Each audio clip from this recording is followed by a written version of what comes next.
পুলিশের টাকা তোলার বিরুদ্ধে কড়া পদক্ষেপ। টাকা তুললেই এবার সেই পুলিশকে সাসপেন্ড করা হবে।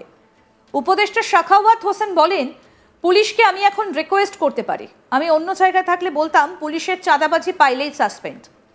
কড়া ব্যবস্থার কথা ঘোষণা করেন তিনি। দোকানদাররা বলে আমরা পুলিশকে টাকা দিয়ে এখানে বসি। এই নিয়ে সাংবাদিকরা প্রশ্ন করলে উপদেষ্টা সাখাওয়াত হোসেন বলছেন, পুলিশকে আমি এখন রিকোয়েস্ট করতে পারি, আমি অন্য জায়গায় থাকলে বলতাম পুলিশের চাঁদাবাজি পাইলেই সাসপেন্ড। তিনি আরও বলেন, 0 পয়েন্ট থেকে সদরঘাট এই পুরো রাস্তা উন্মুক্ত রাখতে হবে। যত্রতত্র বাস 3টা থেকে 4টে বাস একসাথে দাঁড়িয়ে রাস্তা বন্ধ করতে পারবে না। আমি রিকোয়েস্ট করেছি, গুলিস্তান থেকে সদরঘাট পর্যন্ত পুলিশের 3টে পয়েন্ট থাকবে, যেখানে নিয়ম ভঙ্গকারী বাসগুলোকে জব্দ করা হবে। কি বলছেন বাংলাদেশের উপদেষ্টা সাখাওয়াত হোসেন, আসুন শোনাই।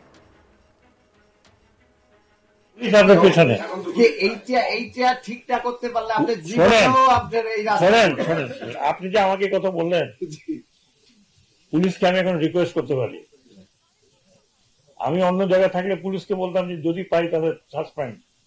আমি ওটা বলতে পারতেছি না। সিরিয়াল ব্রেক করলে ওনারা এখানে মালিক সমিতির আছেন লোকজন, ওনাদের সামনে বলা হয়েছে যে ওই লঞ্চের এগেনস্টে অ্যাকশন নেওয়া হবে, দরকার হলে তার লাইসেন্স সাসপেন্ড করবো। যদি সিরিয়াল ব্রেক, সে যেই হোক, তার যত পাওয়ারই থাকুক না কেন।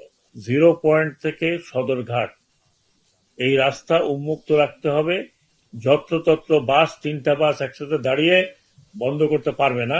পারলে আমি রিকোয়েস্ট করেছি পুলিশকে যে ওনারা 3 জায়গায় ওনাদের ক্রেন নিয়ে দাঁড়িয়ে থাকবেন, দরকার হলে বাস ক্রেন শুধু উঠিয়ে নিয়ে যাবে, hacker crane what ever it is. আমি বাস মালিক সমিতির এখানে লোকজন আছেন, তাদেরকে রিকোয়েস্ট করব যে রেকার দিয়ে, হ্যাঁ, আর আপনারা এক একটা বলেন না, আমি ওইটা চাল দিব। 1-2টা বাস নিয়ে গেলে আমার মনে হয় আমাদের দেশের খুব ক্ষতি হবে বলে মনে হয় না। এই রাস্তায় যে গোলাপশাহ বাজার থেকে শুরু হয় সদরঘাট পর্যন্ত একটা এমন বিশৃঙ্খল অবস্থা হয় যে কেউ 3টার সময় রওনা হলেও লঞ্চ ধরতে পারে না 7টার সময়।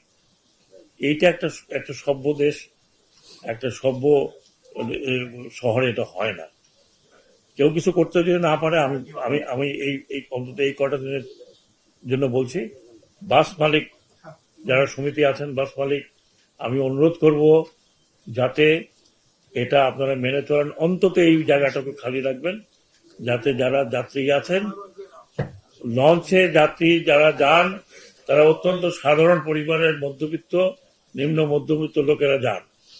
না হলে যাদের গাড়ি আছে তারা আজকাল পদ্মা সেতুর উপর দিয়ে 700 টাকা করে দিয়ে তো আগেই চলে যাবে, বাসও যাবে। এটা হলো নাম্বার 1। নাম্বার 2 হচ্ছে কোনো সিরিয়াল ব্রেক করা যাবে না। এবং সিরিয়াল ব্রেক করা আমি মুখে মুখে বলছি না, শুধু সিরিয়াল ব্রেক করলে ওনারা এখানে মালিক সমিতির আছেন লোকজন, ওনাদের সামনে বলা হয়েছে যে ওই লঞ্চের এগেনস্টে অ্যাকশন নেওয়া হবে, দরকার হলে তার লাইসেন্স সাসপেন্ড করবো। যদি সিরিয়াল ব্রেক, সে যেই হোক, তার যত পাওয়ারই থাকুক না কেন। সরকারের আইন তার চেয়ে বড় পাওয়ারফুল আর কিছু নাই আল্লাহর দুনিয়াতে, মানে দুনিয়াতে এটা গেল বড় পাওয়ার। বাকি তো আল্লাহর ইচ্ছা, আল্লাহ তো যা কিছু তাই করতে পারেন। হকারদের আগে 50 টাকা করে দিতে হতো, এখন সেটা বাড়িয়ে খুব বেশি হলে 100 টাকা দেওয়া যেতে পারে, কিন্তু তার থেকে বেশি টাকা দেওয়া যাবে না।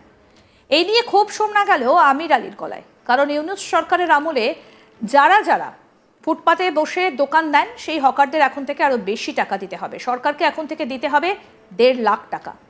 তিনি বলেন, এখানে তিনি 35 বছর ধরে বসছেন, অনেকে এসেছে অনেকে গেছে। ইউনূসের আমলে যে ধরনের অত্যাচার চলছে তা আগে কখনো হয়নি। এই যে ইউনূস সরকার এত স্বাধীনতার কথা বলেন, ওই ব্যক্তির প্রশ্ন, এ কি ধরনের স্বাধীনতা? প্রায় 2 সপ্তাহ হলো বন্ধ রয়েছে রায়তুল মোকাররম মসজিদের পশ্চিম দিকে লিংক রোডের ফুটপাতের এই দোকানগুলো। কি বলছেন হকাররা, আসুন শোনাই। 50 টাকা দিতাম, আমরা বড়জোর 100 টাকা দিতে পারবো, এর অতিরিক্ত আমরা দিতে পারবো না। বছর যাবত এই বাইতুল মোকাররম বহুত চাইছে, বহুত গেছে, এরকম অত্যাচার আর কখনো হয় নাই। তাই আমরা কই স্বাধীন করিয়া লাইছি, আমরা কি স্বাধীন করলাম? দিন ধরে দোকান বন্ধ রাখছে, তাদের সাথে সমঝোতা যাওয়ার জন্য আমরা সিটি কর্পোরেশনে যাই, সিটি কর্পোরেশনে তাদের পক্ষ নেয়, যে তোমরা তাদের সাথে সমঝোতা যাও। সমঝোতা মানে চাঁদা দেওয়া। প্রশাসনের কাছে যাই, প্রশাসনের সেম কোয়ালিটি বলে যে তোমরা তাদের সাথে সমঝোতা করো, কিন্তু আমরা সমঝোতা যাই নাই। কালকে রাতে আমরা দীর্ঘদিন বন্ধ থাকার কারণে খুঁজে একটা সমঝোতায় যাবো, তাদের কাছে আমরা গিয়েছিলাম। প্রথম আমরা 50 টাকা করে প্রত্যেক দোকানে অফার দিছি, তারা মানে নাই, কিছু 50-100 গুলো হবে না, প্রত্যেক দোকান 50 ইঞ্চি 1.5 লক্ষ টাকা করে আমাদের দিতে হবে। যদি দাও দোকান বসবে, না তো বসবে না। আমরা বলছি আমরা 1 টাকাও দেবো না, এই কারণে আমরা দোকান বসাইছি। প্রশাসন আইসি, আমরা বলছি আপনারা গুলি করলেও করেন, আমরা জায়গা ছাড়ুম না, সাদাও দেবো না, জায়গাও ছাড়ুম না। সহযোগিতা করা যায় কিনা, যে সহযোগিতা করে আমাদেরকে একটু ওনাদের সাথে মিউচুয়াল করে বসাই দেন, এতটুকু। উনি বলছে ভাই ঠিক আছে, কালকে রাত্রে গেছি আমরা 2টা বাজে আসছি, এটাও সত্য, কিন্তু আমরা ওনার কাছে গেছি, বলছে যিনি ডাক নিছে উনি আসলে এটা সমাধান করে বসাইবে, কথা এতটুক। এবং ওনারাও চাইতেছে যে কিছু দোকান এখানে বসানো যায় কিনা। ওই যে চাঁদা চাইছে 2 লাখ, এগুলো কোনো কথা না। চাঁদা চাইবো কেন? এখানে চাঁদা চাওয়া হয় নাকি? এখানে চাঁদা চাওয়া হয় নাই। পুলিশের টাকা তোলার বিরুদ্ধে কড়া পদক্ষেপ, টাকা তুললেই এবার সেই পুলিশকে সাসপেন্ড করা হবে।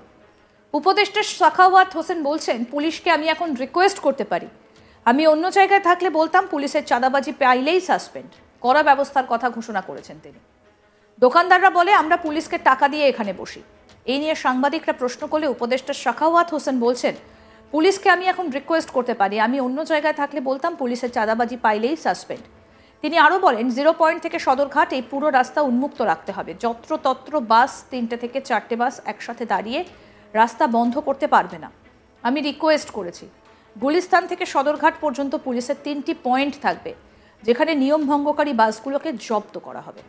কি বলছেন বাংলাদেশের উপদেষ্টা সাখাওয়াত হোসেন, আসুন আরেকবার শোনাই। পুলিশ আপনার পেছনে, এইটা ঠিকঠাক করতে পারলে আপনি শোনেন, আপনি যে আমাকে কথা বললেন, পুলিশকে আমি এখন রিকোয়েস্ট করতে পারি।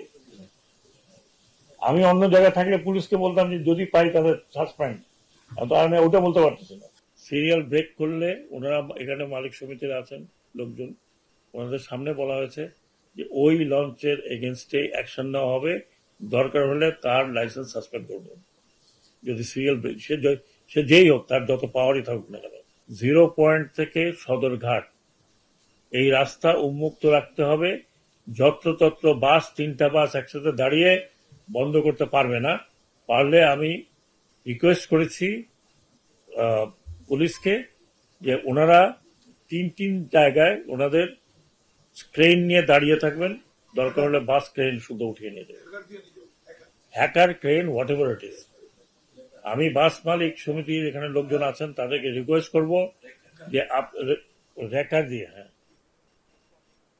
আরও আপডেট পেতে দেখতে থাকুন আজ তাক বাংলা, সাবস্ক্রাইব করুন, নোটিফিকেশন পেতে বেল বাটন অপশন প্রেস করুন, হোয়াটসঅ্যাপেও ফলো করুন আজ তাক বাংলা।